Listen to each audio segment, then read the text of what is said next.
દિવાળીના તહેવારને લઈને બજારોમાં લોકોની ભારે ભીડ છે। રાજકોટના લાખાજી રાજ બજારમાં મોટી સંખ્યામાં લોકો ખરીદી કરવા આવી રહ્યા છે।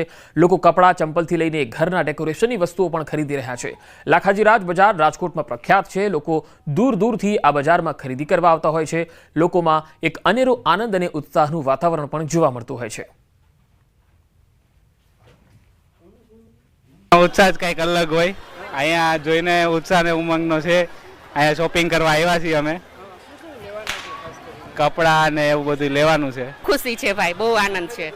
આજે ડ્રેસ લીધા, પછી અમે દિવાળીની રોશની માટેના ડેકોરેશન માટેની વસ્તુ લીધી, વૂડ ચંપલ, બહુ બધી સારી વસ્તુ મળી ગઈ અહીંથી અમને। દિવાળીના તહેવારની બહુ જ ખુશી છે। નવરાત્રી પછી દિવાળી, દિવાળી પછી ક્રિસમસ, આપણે બધા તહેવાર માટે બહુ એક્સાઇટેડ હોય છે, પણ દિવાળીનો તો રંગ જ કંઈક અલગ છે। આવી છે તો આટલી બધી શોપિંગ એક સાથે કરીએ છીએ તો ખૂબ આનંદ છે એવી વસ્તુનો।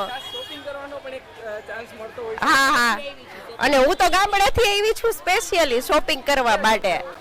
હું માણાવદર બાજુથી આવું છું। દિવાળીના તહેવાર પહેલાની અંતિમ ખરીદી માટે લોકો છે તે બજારમાં ઉમટી રહ્યા છે। રાજકોટ શહેરની સદર બજારના દ્રશ્યો જોઈ શકો છો કે અહીં અત્યારે મોટી સંખ્યામાં લોકો પહોંચ્યા છે અને અત્યારે જે છે એ ખરીદી કરી રહ્યા છે।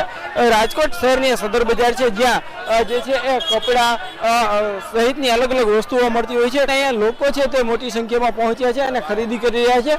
અંતિમ સમય સુધી જે છે એ અત્યારે દિવાળીની ખરીદી કરતા હોય છે ત્યારે વધુમાં વધુ લોકો છે તે અત્યારે જે છે આ સમયે ખરીદી કરતા હોય છે અને આજે મોડી રાત સુધી લોકો છે તે અલગ અલગ વસ્તુઓ ખરીદશે અને જે નવા વર્ષને નવા ઉમંગ અને નવા ઉત્સાહ સાથે વધાવશે। હાર્દિક જોશી, ન્યૂઝ 18 ગુજરાતી, રાજકોટ। છેલ્લી ઘડીએ ખરીદી કરવા વડોદરામાં પણ પડાપડી જોવા મળી છે। મધ્ય ગુજરાતના સૌથી મોટા મંગળ બજારમાં કીડિયારું ઉભરાયું। છેલ્લો રવિવાર હોવાથી ગ્રાહકોનો અહીંયા જમાવડો જોવા મળ્યો। લોકો પોતાના પરિવાર સાથે અહીંયા ખરીદી કરવા આવી રહ્યા છે। અહીંયા નાની સોયથી લઈને એવી ઘરની જરૂરિયાતની તમામ વસ્તુઓ અહીંયા ઉપલબ્ધ હોય છે, જેથી મંગળ બજારમાં ગ્રાહકો મોટી સંખ્યામાં પહોંચી રહ્યા છે।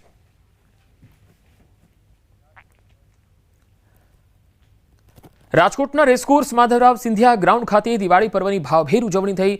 દિવાળી કાર્નિવલ અંતર્ગત અહીંયા આતશબાજીનું આયોજન થયું। આ તસવીરો જુઓ, રાત્રે અદ્ભુત આતશબાજી થઈ હતી અને આ આતશબાજી નિહાળવા મોટી સંખ્યામાં રાજકોટવાસીઓ ઉમટ્યા। રંગબેરંગી ફટાકડાઓથી આકાશ જાણે દીપી ઉઠ્યું। એ પ્રકારના દ્રશ્યો છે એ અદ્ભુત અને મનમોહક લાગી રહ્યા છે। આકાશમાં જાણે રંગબેરંગી ફટાકડાઓથી રંગોળી કરવામાં આવી હોય એવા દ્રશ્યો સર્જાયા। રાજકોટ મહાનગરમાં છેલ્લા 35 વર્ષથી અમારા વડીલોએ ઊભી કરેલી પરંપરા એટલે દર વખતે ધનતેરસમાં સમગ્ર રાજકોટના એ સામાન્ય પરિવારથી લઈને અબજોપતિ પરિવાર હોય બધા ભેગા મળીને બાળકો અને પરિવાર સાથે રેસકોર્સના ગ્રાઉન્ડમાં ભેગા થઈ। રાજકોટ મહાનગરપાલિકા દ્વારા દિવાળી કાર્નિવલ સંદર્ભે છેલ્લા 40 વર્ષથી એક પરંપરા રાજકોટ મહાનગરપાલિકાના ભારતીય જનતા પાર્ટીના શાસકોની રહી છે કે સ્વદેશી ફટાકડા રાજકોટ શહેરના જરૂરિયાતમંદ પરિવારો અને સમગ્ર રાજકોટના પરિવારજનો માધવરાવ સિંધિયા સ્ટેડિયમની અંદર વર્ષોથી અમે આતશબાજી કરીએ છીએ। રાજકોટ મહાનગરપાલિકા દ્વારા દિવાળી કાર્નિવલનું આયોજન થયું। શહેરના મધ્યમાં આવેલા રેસકોર્સ રિંગ રોડ પર રોશની કરવામાં આવી। આ દિવાળી કાર્નિવલ અંતર્ગત આવનાર રંગબેરંગી લાઇટિંગ રાજકોટવાસીઓ માટે આકર્ષણનું કેન્દ્ર બની। શહેરીજનો માટે ડીજે સહિતની પણ વ્યવસ્થાઓ કરવામાં આવી।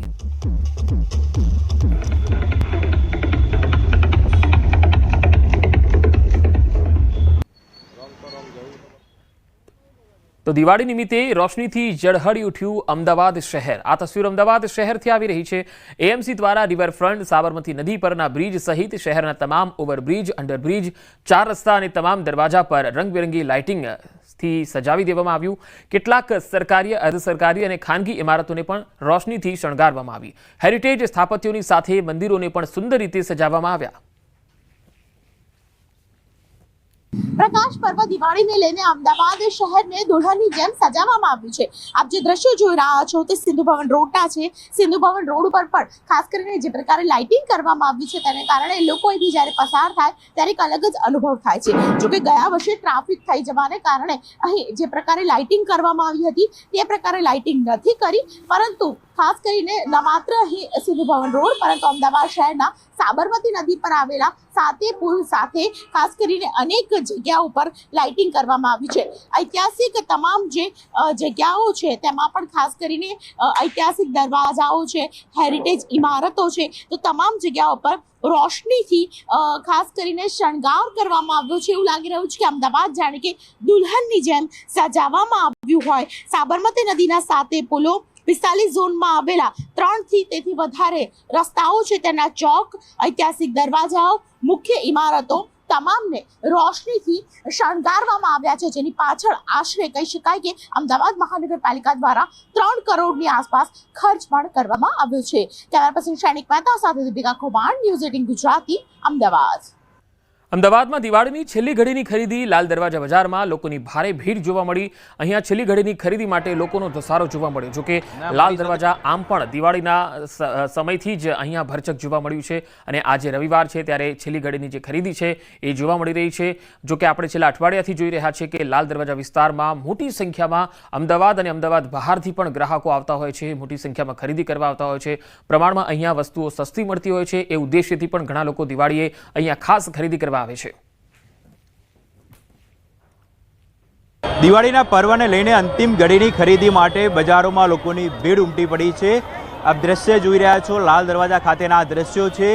ખરીદી કરવા માટે અમદાવાદ સહિત આસપાસનો જે વિસ્તાર છે ત્યાં આ બજાર છે ખૂબ જ પ્રખ્યાત છે, કારણ કે અહીં તમામ પ્રકારની વસ્તુઓ, ઘર વખરી હોય, બાળકોના કપડાં હોય, તમામ જે વસ્તુઓ છે તે અહીં સરળતાથી ઉપલબ્ધ હોય છે. એટલે જે લોકો છે તે ખરીદી કરવા માટે વધારે પ્રાધાન્ય છે તે આ બજારને આપતા હોય છે. અને આજે જ્યારે હવે અંતિમ રવિવાર છે, દિવાળીના પર્વને આગલો દિવસ છે, ત્યારે લોકોની કયા પ્રકારની ભીડ છે તે આપ જોઈ શકો છો અને તેના પરથી અંદાજ લગાવી શકાય છે કે લોકોનો જે ઉત્સાહ છે ખરીદી માટેનો તે સ્પષ્ટપણે અહીં જોઈ શકાય છે.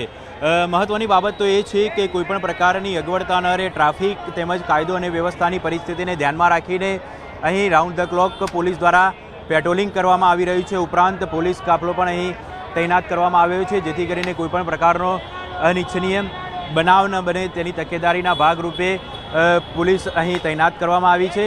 એટલે આ જે ભીડ છે તેના દ્રશ્યો પરથી જ અંદાજ લગાવી શકાય છે કે જે દિવાળીના પર્વને લઈને લોકોમાં ઉત્સાહ જોવા મળી રહ્યો છે. ન માત્ર આ જ બજાર પરંતુ અમદાવાદના અનેક એવા બજારો છે જે ખૂબ જ પ્રખ્યાત છે અને ત્યાં આ જ પ્રકારની ભીડ જોવા મળી રહી છે. કેમેરામેન હિરેન શાહ સાથે ઋત્વિજ સોની, ન્યૂઝ 18 ગુજરાતી, અમદાવાદ. દિવાળીના સમયમાં ફૂલ બજારમાં ધૂમ ખરીદી જોવા મળી છે. નવરાત્રિની સરખામણીએ ભાવમાં ઘટાડો પણ જોવા મળ્યો છે, જેથી ફૂલની ખરીદી કરવા ફૂલ બજારમાં ભારે ભીડ જોવા મળી. હાલ ગલગોટાનો ભાવ 50 થી 70 રૂપિયા ચાલી રહ્યો છે. ગુલાબનો ભાવ 250 થી 300 રૂપિયા છે. પરંતુ આર્ટિફિશિયલ ફૂલોના કારણે રિયલ ફૂલોની ડિમાન્ડ ઓછી જોવા મળી છે. દિવાળીના તહેવારો અને દિવાળીના તહેવારોમાં મંદિર છે, શોરૂમ છે અને ઘરે પણ લોકો છે હવે ફૂલોની રંગોળી કરતા હોય છે, સજાવટ કરતા હોય છે. ત્યારે ફૂલ બજારમાં છે ફૂલોની ડિમાન્ડ છે તે વધી રહી છે. એના પ્રાઇસ શું છે તે આપણે જાણીશું વેપારી પાસેથી. ભાઈ, અત્યારે ફૂલોની ડિમાન્ડ કેવી છે? ફૂલોની ડિમાન્ડ સારી છે. જેવી લાસ્ટ યર હતી એવી જ બધી ફૂલોની ડિમાન્ડ આ વખતે છે. પણ કાલ કરતાં આજનો દિવસમાં થોડોક માલ વધારે આવી ગયો હતો, એટલે ભાવમાં ડિફરન્સીસ છે. કાલે આમ 70 રૂપિયા 80 રૂપિયા કિલો છૂટક વેચાતું હતું, આજે એની જગ્યાએ 50-60 રૂપિયા વેચાય છે. તો થોડુંક ડિમાન્ડની સામે સપ્લાય થોડુંક વધી ગયું હોય એના લીધે. પણ બાકી તમે ગુલાબની વાત કરતા હો તો ગુલાબ 250-300 રૂપિયા કિલો વેચાઈ રહી છે, જે કમ્પેરેટિવલી વેરી હાઈ કોસ્ટ છે. અને વ્હાઇટ સેવનથી જે ફ્લાવર્સ આવે છે અત્યારે 250-300 રૂપિયા કિલો વેચાય છે, કારણ કે વરસાદના લીધે એ લોકોનું ઉત્પાદન ઓછું થઈ ગયું હતું અને એની સપ્લાય ત્યાંની, એની ડિમાન્ડ ત્યાંની ત્યાં જ છે અને સપ્લાય એટલી છે નહીં, એટલે એનો ભાવ અત્યારે વ્હાઇટ સેવન્થીમાં બહુ હાઈ છે. તો ડેકોરેશનમાં એટલો તમને હાઈપ જોવા નહીં મળે અત્યારે. અને કેટલા પર્સન્ટેજ લાગે? તમે સમજો અત્યારે 20-25%, 30%નું ડાઉનફોલ આવ્યું હશે ડેકોરેશનની અંદર ઇન રિયલ ફ્લાવર, આર્ટિફિશિયલ ફ્લાવર્સના લીધે. ગઈકાલ કરતાં આજે ડિમાન્ડમાં કેટલા પર્સન્ટેજ વધારો છે? ઓછું છે. હા, કાલે લોકો વધારે લઈ ગયા હતા. હવે એકચ્યુઅલી કેવું છે કે દિવાળી અને પડતર દિવસ હજી એક છે, તો લોકો પડતર દિવાળીના દિવસે વધારે ખરીદી કરવા માટે કાલે આવશે, કારણ કે જે અમારા જે મેઇન ક્લાયન્ટ્સ હોય છે એ લોકો હાર બનાવવાવાળા હોય છે, અમે હોલસેલવાળા છે. ઓકે, બિલકુલ. તો કાલે દિવાળીનો તહેવાર છે અને દિવાળીના તહેવારે વહેલી સવારે જ લોકો ફૂલ લેવા આવતા હોય છે, એટલે વેપારીઓને આશા છે કે કાલે વધારે ડિમાન્ડ જોવા મળશે.